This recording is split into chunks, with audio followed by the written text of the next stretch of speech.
Bienvenidos.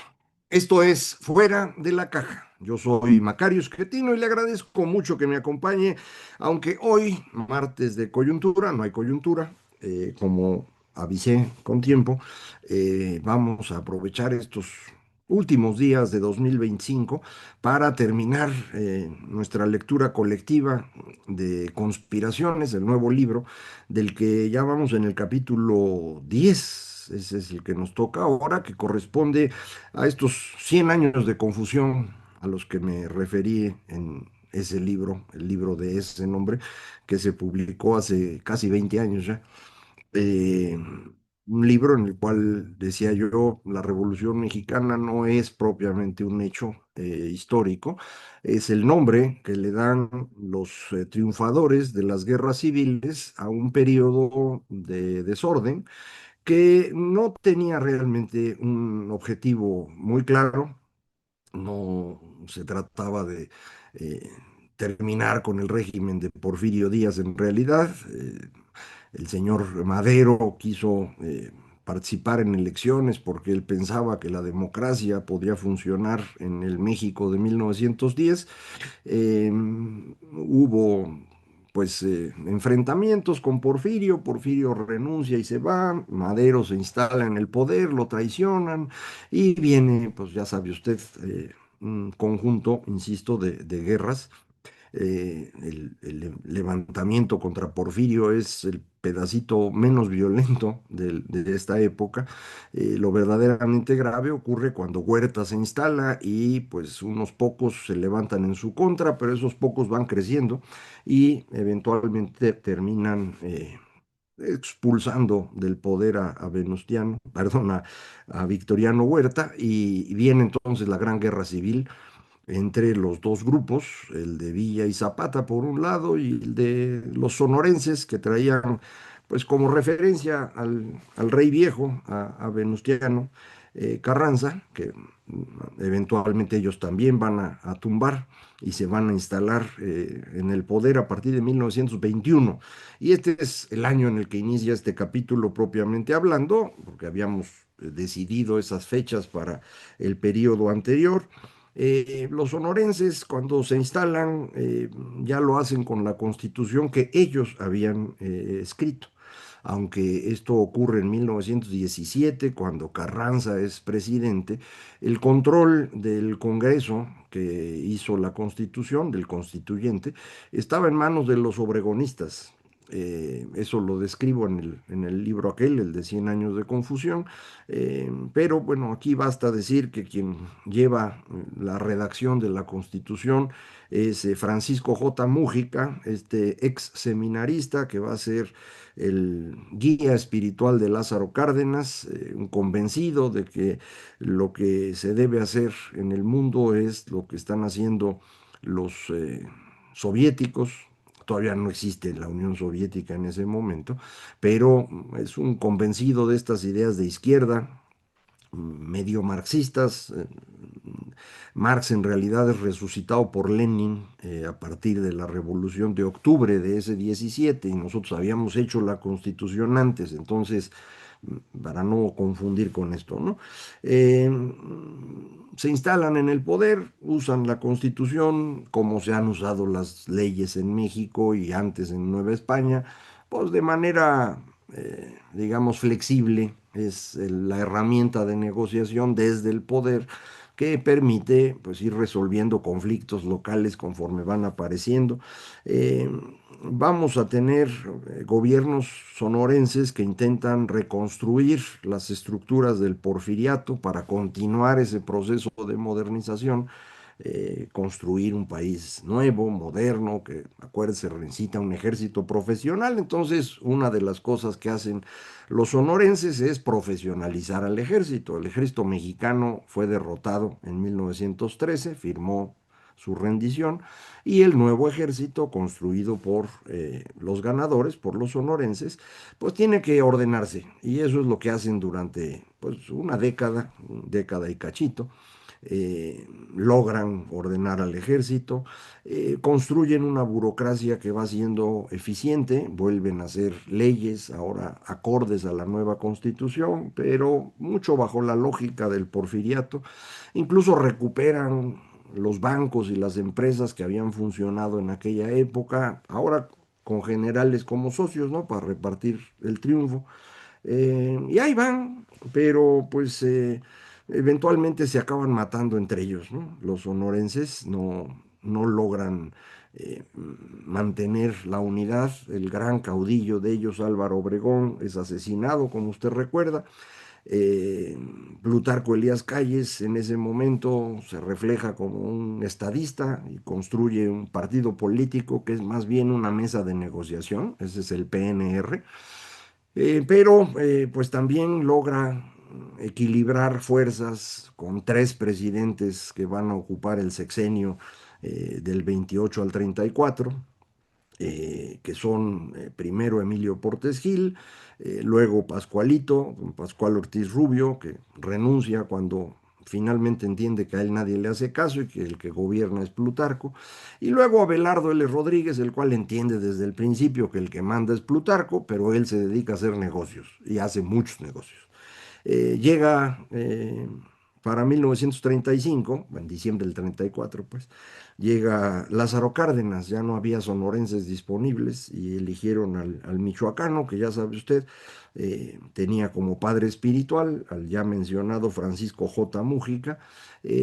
Cárdenas había logrado convencer a Calles de lealtad absoluta, cosa que se le olvidó rápido porque pues no iba a dejar que lo mangonearan como habían hecho con los anteriores, y termina expulsando del país a Plutarco y quedándose con todo en las manos.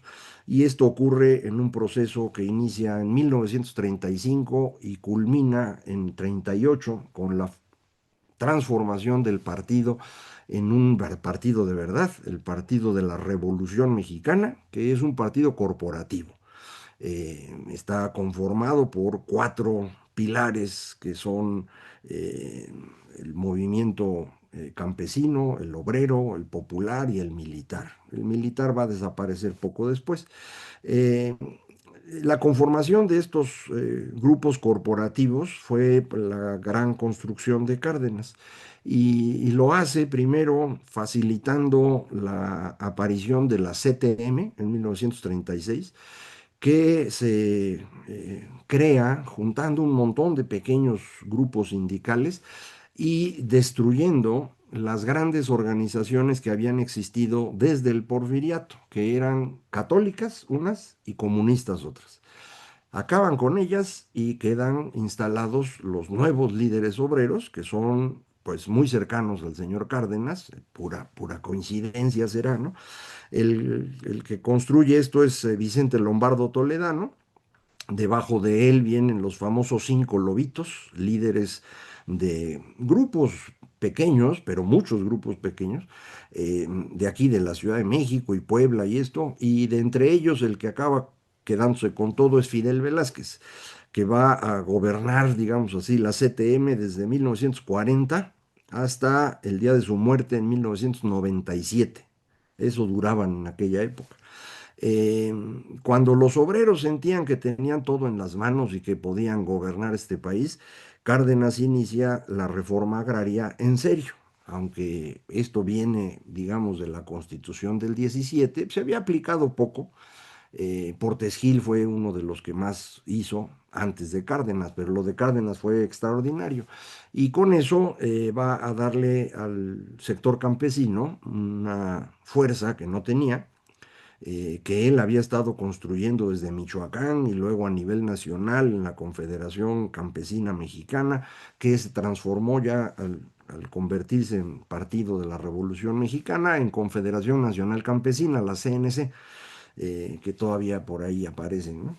Esta estructura que crea Cárdenas concentra todo el poder en su persona, se vuelve una especie de monarca otra vez, pero él decide no ser ese monarca, sino tratar de construir un sistema que funcione más allá de su persona y cede el poder a otro grupo. que es el de Ávila Camacho, militares también, pero digamos de otro rumbo, más católicos sobre todo. Cárdenas no lo era, Ávila Camacho era bastante mocho, y con eso empieza a equilibrar fuerzas y permite que ese sistema funcione por muchos años.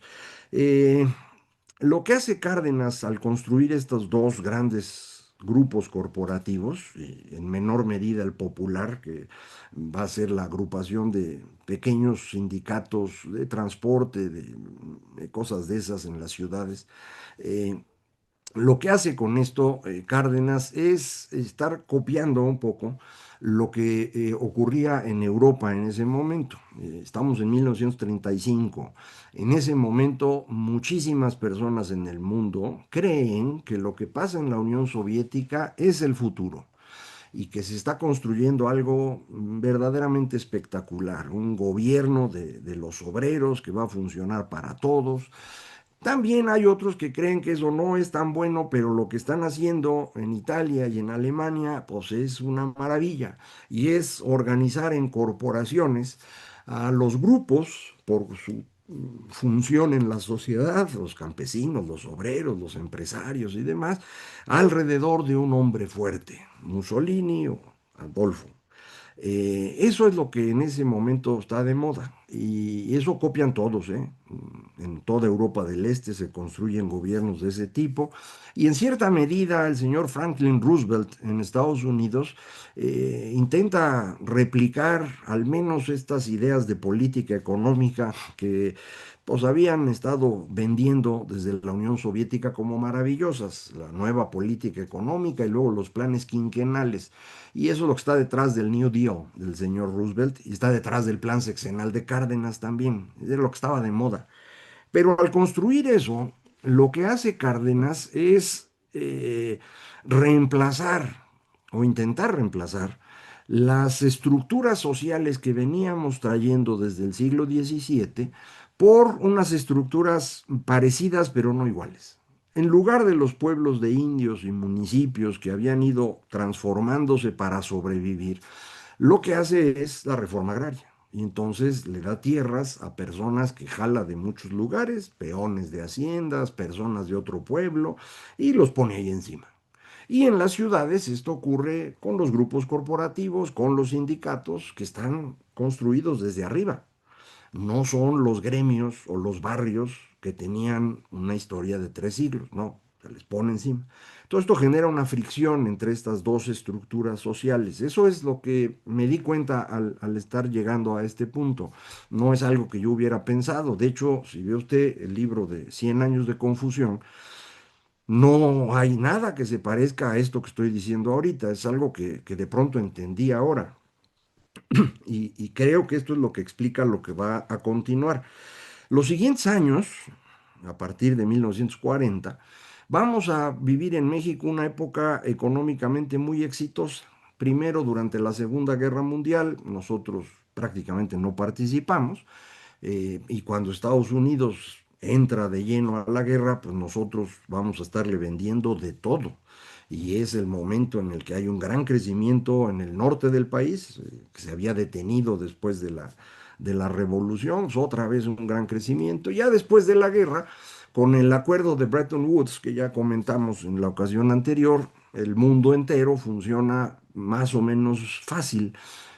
No hay un gran comercio internacional, no hay flujos de capitales entre países, todo el mundo tiene un tipo de cambio fijo y esto permite crecimientos sin inflación. Crecimientos que en algunas partes del mundo se deben a productividad y en otras, como en América Latina en general, pero sobre todo en México, se deben al agotamiento de recursos. Es decir, empezamos a ocupar terreno que no habíamos ocupado, eso permite ir produciendo más. Nos cae del cielo la revolución verde de Norman Borlaug y gracias a eso podemos incrementar el rendimiento por hectárea y el campo mexicano crece continuamente hasta 1965. En ese año dejamos de exportar maíz y a partir de ese año ya no hay más hectáreas sembradas en México, ¿no? Es el pico que tenemos. México tiene poca tierra útil para sembrar. Tenemos 196 millones de hectáreas en el país, solo 22 se pueden sembrar. Es una proporción baja. Y pues bueno, pues no alcanza para mucho con eso, pero bueno, lo habíamos ido aprovechando hasta que se atoró. Entonces, a partir de 65 la economía mexicana ya no tiene para dónde moverse y ahí había que haber hecho un cambio, pero no lo hicieron. Y no lo hicieron porque pues, lo importante era el control político y poner en riesgo la alianza con los empresarios compadres o con los sindicatos o las centrales campesinas, pues no era buena idea. De hecho, justo a esos años está creciendo el reclamo de la clase media. Entonces, echar a perder tus pilares del sistema, cuando la clase media está enojada, pues se te iba a venir abajo todo, ¿no? Entonces mejor afianzas tus pilares y te tundes a la clase media, ese es 68, ¿no? Ahí se tranquiliza a todo el mundo un rato, en 71 el señor Echeverría da un segundo golpe para que todo el mundo le quede claro que el que se mueve no solo no sale en la foto, sino que se puede morir, eso no pasaba antes. Y entonces a partir de ahí pues ya empiezan tensiones mucho mayores. Los años 70 son complicados, ya también lo habíamos platicado en la ocasión anterior con respecto al mundo en general, pero en México también. Eh, Estos años son de mal manejo económico, ya lo sabe usted, se le llamaba la docena trágica a los 6 años de Echeverría y los 6 de López Portillo que pues, nos dejaron destruidos. Y la razón es pues, mantener un tipo de cambio fijo cuando el resto del mundo se está moviendo, ponerse a financiar un crecimiento ficticio con endeudamiento externo que en ese momento abundaba porque los petroleros tenían mucho dinero, lo movieron a los países europeos y a Estados Unidos. Los bancos de esos países necesitaban algún tarugo a quien prestarle y los tarugos fuimos nosotros, toda América Latina, ¿eh? Entonces, en 82, cuando en el centro del mundo, es decir, Estados Unidos y Gran Bretaña, se empiezan a aplicar planes antiinflacionarios y las tasas de interés suben, pues nos tuercen. Y en 82 viene la gran quiebra. Y es en ese momento donde esa fricción entre las dos estructuras sociales que se había ido posponiendo, de pronto estalla. Y creo yo que a partir de ese momento estamos en esta ruptura del tejido social, que es lo que han utilizado mucho en tiempos recientes para quejarse del capitalismo algunos, otros del neoliberalismo y que por eso ganó Andrés Manuel. Yo creo que no tiene nada que ver, ¿eh? Es decir, sí hay una gran ruptura en México, ocurre alrededor de la crisis de 82, que ha sido la peor que hemos tenido. La de 95 fue muy profunda, pero muy breve. La de 82 duró 3 años completos. Y cuando medio empezábamos a salir a fines de 85, se derrumba el precio del petróleo, que era lo único que exportábamos. Y en 86 esto es una pachanga espantosa. Si no hubiera habido Mundial de Fútbol, y lo escribí en el libro de 100 años de confusión, sin el gol de media chilena de Negrete en el Estadio Azteca, a lo mejor nos hubiéramos agarrado a golpes otra vez, pero no pasó y logramos sobrevivir a eso. Y para sobrevivir a eso, lo que hizo el régimen fue llevar al límite a su instrumento de intermediación. Su instrumento de intermediación era ese partido corporativo. El PRI no nada más servía para ver quién iba a gobernar en cada lugar, servía para recoger las demandas de la ciudadanía, ya fueran campesinos a través de la CNC, obreros a través de la CTM y otras organizaciones, la CROC, la CROM, etcétera, y las gentes de las ciudades a través de la CNOP y también de los alcaldes en cada lugar. Con esa información se tomaban decisiones para ir manejando al país. Era la manera como funcionaba esto. En los 80 esto va a ser una tensión mayor, pero el PRI la aguanta lo más que puede. En 86 ocurre la gran ruptura en el PRI. Esa ruptura tiene su origen en los echeverristas, que no querían que de la Madrid heredara el poder a alguien de su propio grupo y reclamaban que desde Cárdenas el presidente siempre elegía como sucesor a alguien de un grupo distinto para ir equilibrando cosas. Lo que se les olvidó a estos echeverristas es que quien rompe eso fue precisamente Echeverría. y le heredó el poder a su amigo de juventud, José López Portillo.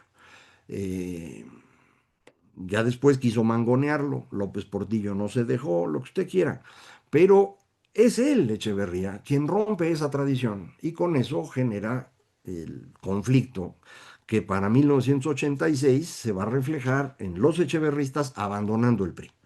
No todos, obviamente, pero se van varios. El más famoso de todos ellos, yo creo que es Cuauhtémoc Cárdenas o Porfirio Muñoz Ledo, eh, y se van con un montón de gente y empiezan a organizar. Cuauhtémoc se vuelve candidato. En 88 los votos nunca se lograron contar. Es poco probable que Cárdenas haya ganado, pero no se contaron, ¿eh? Y pues Salinas se instala, le alcanza todavía la fuerza del PRI, van a encarcelar al líder petrolero, a la Quina, para dar un golpe espectacular, renegocian la deuda y Salinas logra incluso empezar a negociar el Tratado de Libre Comercio con Estados Unidos, lo cual hace pues que las cosas parezcan muy bien. Después resultó que no estaban tan bien porque hubo un error de manejo de política económica que fue incrementando el peso del déficit en cuenta corriente. Para financiar ese déficit había que pedir prestado en dólares. Para fingir que no pedíamos prestado en dólares, inventaron un instrumento que se llamaron los tesobonos, que eran papeles en pesos, pero indexados al dólar. Entonces, ellos decían es deuda interna porque está en pesos, pero en los hechos era deuda externa porque estaba indexado al dólar. Cuando se va acabando la cantidad de dólares y de pronto hay que pagar tesobonos, pues esto se vuelve una tragedia. Ese es el dichoso error de diciembre, es el origen del error. El error fue moverle tantito, pero bueno, no me importa. Y entramos en la gran crisis del 95, pero este periodo de la Madrid, Salinas y todavía el arranque de Cedillo es un periodo de transformación en el que se hace una gran cantidad de reformas que reducen el tamaño del Estado, reducen las cosas que hacían. Con Echeverría llegamos a tener más de 1.000 empresas públicas que incluían cabarets, cines, fábricas de bicicletas, lo que usted quiera, ¿eh? Se fueron achicando estas cosas, se redujo el tamaño del Estado también en número de personas, se resolvieron problemas de financiamiento, se hizo el Tratado de Libre Comercio, se liberó a la Suprema Corte de Justicia y al Banco de México, se liberó el tipo de cambio. Entonces, para 96, pues ya teníamos ciertas bases para funcionar bien y se hizo también una reforma democratizadora que venía en la lógica desde 64, en 77. Tuvimos una contrarreforma justamente en 1986 que fue llevada a cabo por el señor Manuel Bartlett y que es la causa de que en 88 no se hayan podido contar los votos, a que no se les olvide. Pero en 96 regresamos a la tradición liberal, a tener democracia, y en 97 el PRI pierde la Cámara de Diputados, en 2000 pierde la presidencia y el régimen se viene abajo. Ya no existe el régimen construido por Cárdenas, esta estructura piramidal que se centraba en el presidente que administraba los conflictos, repartía cosas y mantenía el control. A partir de que pierden la Cámara de Diputados, esto se tambalea y perdiendo la presidencia esto desaparece. Entonces cada grupo empieza a actuar solo. Y esto vuelve una pachanga espantosa. Es otro proceso de desintegración, no violento como el de 1810 o el de 1910, pero sí es desintegración. Los gobernadores empiezan a mandarse solos y alcanzamos niveles de corrupción antes impensables. Los empresarios también se empiezan a mover por su cuenta, aparecen nuevos empresarios que realmente compiten porque están aprovechando las ventajas del Tratado de Libre Comercio. Los sindicatos también se independizan, el caso más famoso fue el del Baster Gordillo, que empezó a negociar con todo el mundo a ver a quién ayudaba a cambio de beneficios para su sindicato. Y esto pues se va junto con una dispersión igual o una desintegración en términos del control territorial que permite el gran crecimiento del crimen organizado. y es parte de esta secuencia. Esto, estas reformas que acabo de comentar no dañan a los pilares del PRI, no van contra los sindicatos, no van contra los empresarios compadres, así que pues no pasa nada. Para 2012, cuando los señores locales del PRI financian la campaña de Peña Nieto y lo llevan a la presidencia, se intenta un nuevo grupo de reformas que ahí sí van contra los viejos pilares del sistema. Le quitan a los empresarios sus privilegios, en particular en telecomunicaciones, en medios electrónicos, otro tipo, sistema financiero incluso. Le quitan a los sindicatos muchísimo poder, especialmente maestros, petroleros, electricistas, y todos estos damnificados de las reformas se enojan y se empiezan a organizar para tomar venganza y para regresar las cosas como eran. Y el personaje que les ofrece que puede hacer eso, pues es López Obrador. López Obrador en ese momento era el político con más negativos en México, nadie lo quería. Pero cuando estos damnificados, con todo su poder económico y de movilización y de medios de comunicación, lo empiezan a apoyar, pues las cosas van cambiando.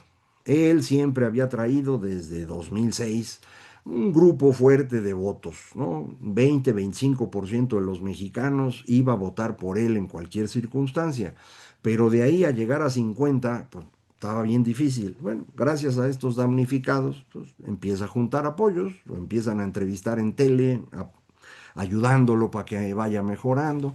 Y viene el gasolinazo, una decisión de política económica que técnicamente hablando, en términos económicos, dice, no, pues puede estar bien, pero políticamente fue una tontería.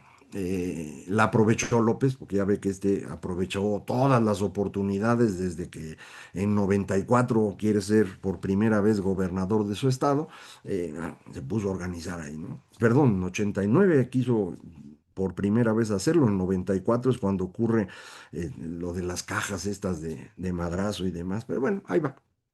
Eh, Aprovecha esto y esto es lo que le permite ganar. Entonces es la combinación de estas tres cosas, ¿no? Los viejos resentidos del régimen, los echeverristas, que lo tenían como líder, es ese 20-25% que le decía. Los damnificados de las reformas que quieren venganza y el gasolinazo. Y la combinación de esos tres lleva a López Obrador al poder en 2018, en una elección que fue democrática, sin duda. En 2021 la elección, creo yo, fue democrática y la perdió, pero pues ya se acuerda usted, Movimiento Ciudadano decidió no unirse a la coalición de oposición y gracias a eso pudo mantener una mayoría simple en la Cámara de Diputados, el señor López Obrador, y con eso le alcanzó para estar jorobando los siguientes 3 años. Eh, pero ahí, en 2021, termina este siglo, este periodo de la historia de nuestro país, con una tendencia que espero haya quedado clara, de esta fricción continua entre estructuras sociales que venían desde el siglo XVII, las que le pone encima el nuevo sistema político, y luego, frente a la escasez de recursos, un fenómeno de ruptura en proceso que va a dar como resultado una economía informal inmensa, una gran migración a Estados Unidos, un incremento del crimen organizado, un desastre en el manejo político del país que nadie puede controlar bien. Mucha gente se queja de Fox y de Calderón y de Peña Nieto. Hombre, el problema es que estructuralmente el país no tenía cómo manejarse. Las estructuras del viejo sistema político se habían venido abajo en 97 y 2000. No se logra consolidar un régimen democrático pleno porque no, nadie había leído la Constitución, la verdad. Cuando la quieren aplicar ven que no funciona bien, la Corte empieza a resolver cosas de una en una, pero nunca se logra un grupo suficiente de personas, de legisladores, que pueda resolver esto. Cuando por fin se logra, y estas son las reformas del Pacto por México, la reacción es brutal y nos lleva por el camino que hoy seguimos. Pero, pues de eso Ya no le toca a este capítulo, le toca al que sigue y vamos a platicar, como le digo, en estos días vamos a dedicarlos a terminar de leer nuestro libro. Muchísimas gracias. Esto fue Fuera de la Caja.